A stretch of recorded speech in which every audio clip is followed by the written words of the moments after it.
Be me. 26. Gender Studies graduate student. Research focus on feminist dating theory and patriarchal relationship dynamics.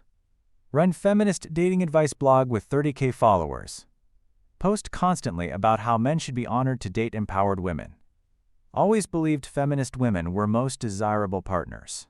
We're educated, independent, emotionally intelligent, know our worth, and won't settle for less. Men should be competing to date us, not running away. Post weekly about green flags in feminist women, strong boundaries, financial independence. Won't tolerate disrespect. Understand consent culture. Challenge traditional gender roles. Get hundreds of supportive comments from women. Feel confident that feminism makes women better partners in every way. Tuesday evening, girls' night with feminist friends. Topic turns to dating struggles everyone's experiencing. Pattern emerges that confuses me completely.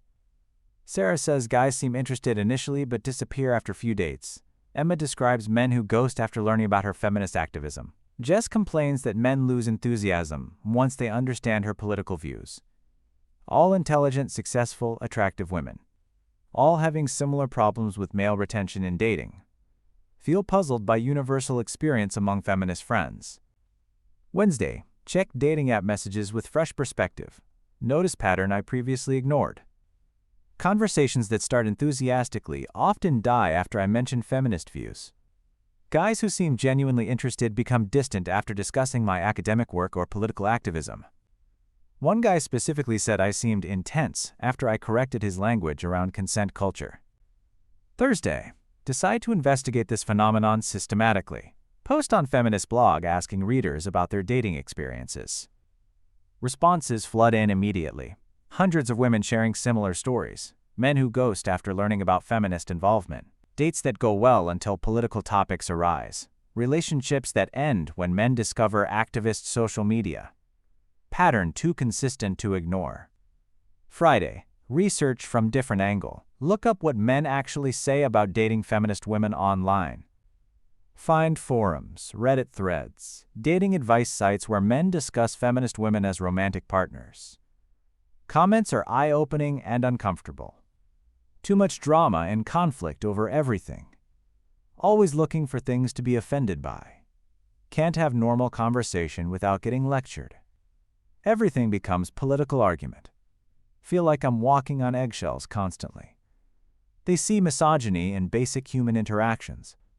Weekend, deeper research into male perspectives on feminist dating. Read through relationship advice forums, dating coaches, men's discussion groups. Consistent themes emerge about why men avoid feminist women. Constant criticism of male behavior, everything interpreted through oppression lens. Unable to relax because any comment might be problematic. Feeling judged for being male. Relationships become political battlegrounds rather than intimate connections. Feel defensive reading these criticisms but can't deny their consistency across different male voices. Monday, examine my own dating behavior with new awareness. Review recent dates and relationships looking for patterns men described. Realize I do frequently correct male language and behavior, point out microaggressions and problematic comments, turn casual conversations into teachable moments about gender dynamics. Remember date where guy mentioned liking action movies and I launched into analysis of toxic masculinity in Hollywood. He seemed uncomfortable, but I thought he needed education. Tuesday, interview male friends about dating preferences. Ask specifically about feminist women as potential partners. Responses are diplomatically honest. They appreciate feminist goals but find activist women exhausting to date. Describe feeling constantly evaluated and criticized. Say relationships feel like performance reviews rather than partnerships. One friend admits he specifically avoids women with feminist content on social media because experience taught him those relationships involve too much conflict. Wednesday, analyze feminist dating advice I've been giving on blog.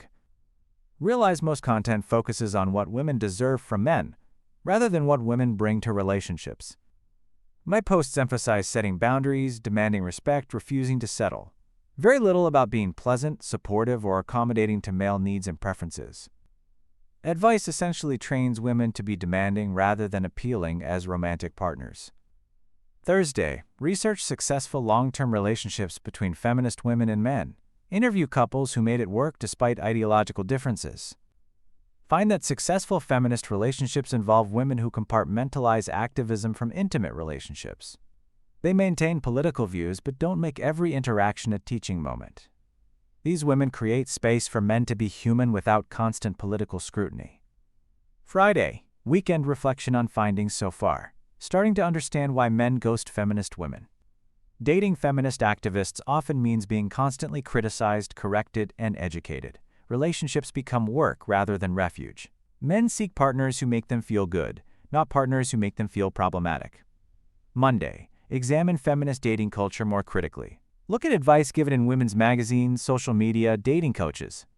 Find consistent messaging that encourages women to be demanding, critical, and uncompromising. Know your worth. Don't settle. Hold men accountable.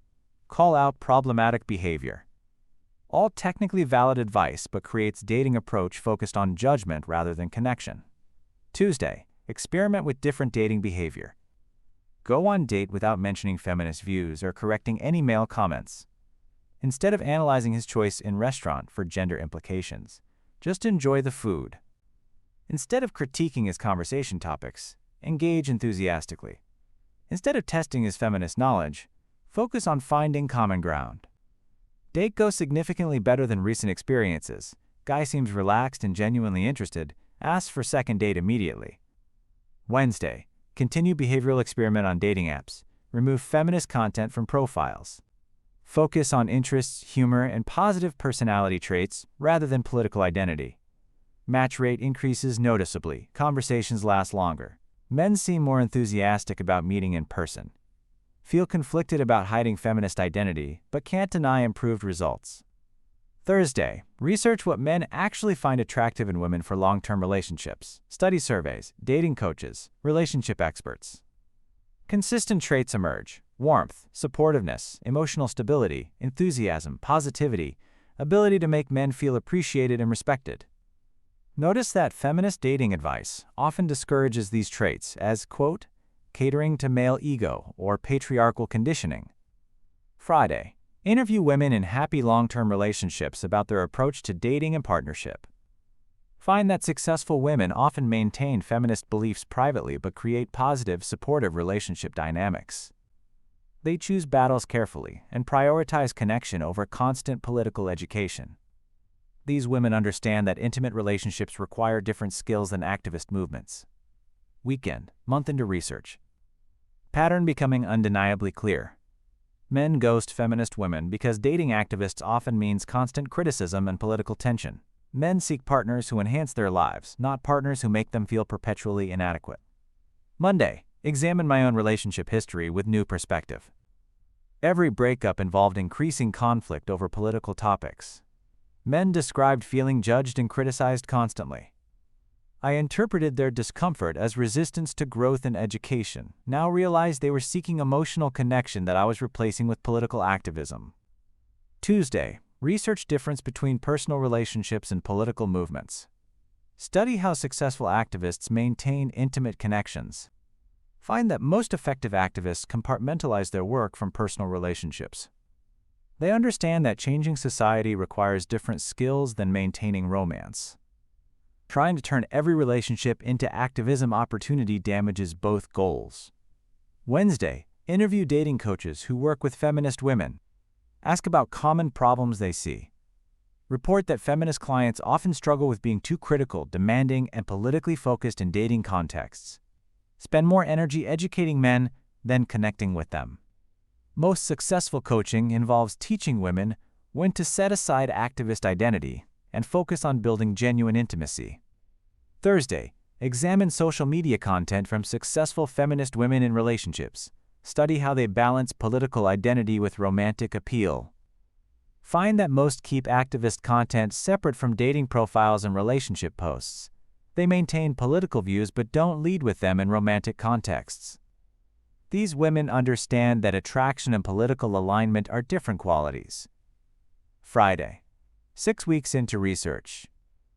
Ready to acknowledge uncomfortable truths about feminist dating struggles. Men aren't ghosting feminists because they hate strong women. They're avoiding relationships that feel like constant political education rather than emotional connection. Weekend. Test new approach to dating that balances feminist identity with relationship skills. Focus on connection first, politics later. Results are immediate and dramatic. Men seem more relaxed and enthusiastic. Conversations flow naturally without tension. Dates lead to second dates more frequently. Monday. Write blog post about findings despite knowing it will anger feminist readers. Title: Why Your Feminism Might Be Ruining Your Dating Life. Argue that successful relationships require different skills than successful activism. Political identity shouldn't dominate romantic interactions. Immediate backlash from feminist community.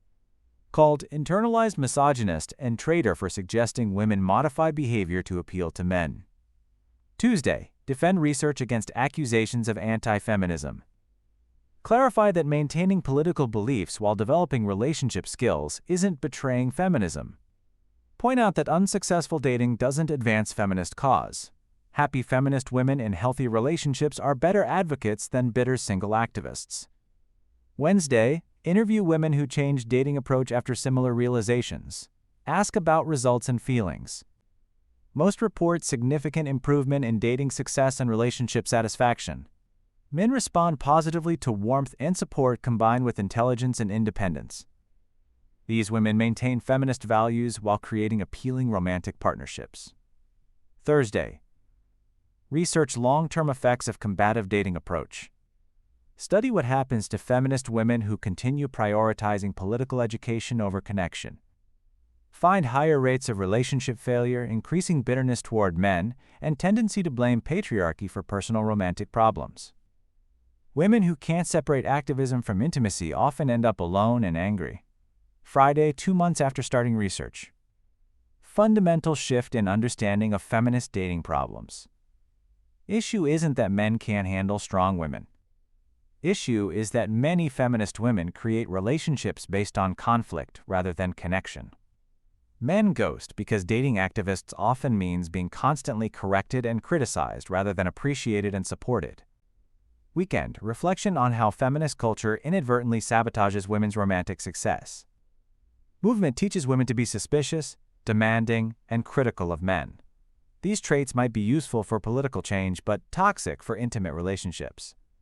Women internalize adversarial approach that makes them unappealing as romantic partners. Monday. Develop new framework for feminist dating that balances political identity with relationship success. Maintain beliefs and values while creating positive relationship dynamics. Choose appropriate times for political discussions. Focus on connection and compatibility rather than education and correction. Tuesday. Test framework with new dating experiences. Practice being warm and supportive while maintaining personal boundaries and self-respect. Results exceed expectations. Men respond enthusiastically to combination of intelligence and kindness. Relationships develop more naturally when not overshadowed by political tension. Wednesday. Share framework with feminist friends experiencing dating struggles. Teach them how to compartmentalize activism from romance. Mixed reception. Some grateful for practical advice. Others resistant to changing approach that feels authentic to their political identity. Thursday. Research what men actually want from feminist partners. Interview men in successful relationships with politically active women. Find that men appreciate feminist values when expressed through positive relationship behavior, equality, respect, independence, intelligence. Problem arises when feminism becomes criticism, suspicion, and constant conflict. Men want partners who enhance their lives, not partners who make them feel perpetually problematic. Friday. 3 months after beginning research. Ready to publish findings about feminist dating struggles. Conclude that political identity and romantic appeal require different skill sets. Successful feminist women learn to balance both, rather than sacrificing relationship skills for ideological purity. Men ghost feminist women who make dating feel like political education rather than emotional connection. Weekend. Final reflection on what research revealed about feminism and relationships. Movement inadvertently trained women to approach men with suspicion and criticism rather than warmth and appreciation. This approach might be appropriate for challenging systemic oppression but counterproductive for building intimate partnerships. Monday, 6 months later. Completely changed approach to dating and relationships while maintaining feminist political beliefs. In relationship with man who appreciates my intelligence and independence, because I create positive dynamic rather than adversarial one. Still advocate for women's rights but understand that personal relationships require different skills than political movements. Tuesday, help other feminist women navigate dating challenges by teaching relationship skills alongside political awareness. Most successful when women learn to compartmentalize activism from intimacy, both goals achieved more effectively when kept separate.